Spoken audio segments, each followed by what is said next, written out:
Les enfants, eux, c'est une page blanche, les enfants, donc il y a juste à écrire, quoi. Donc pour eux, ça n'a pas été un souci de se mettre au zéro déchet. Ça fait partie de leur vie.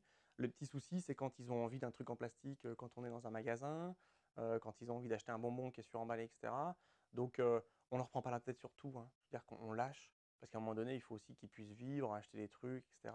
Par contre, ils savent quand ils vont acheter des bonbons, ils ont un petit sac, ils essaient de les acheter en vrac.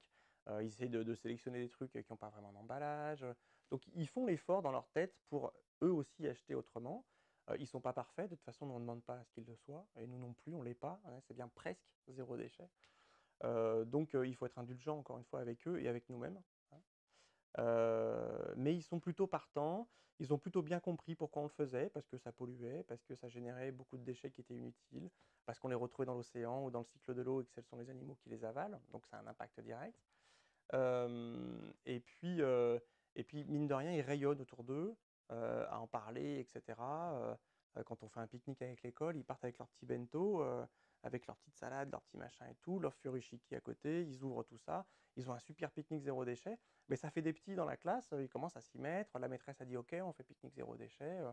Donc, mine de rien, bah, quand quelqu'un fait quelque chose et que ça a du sens, les autres le regardent et puis on essaime comme ça. Donc, ils sont aussi, ils transmettent aussi.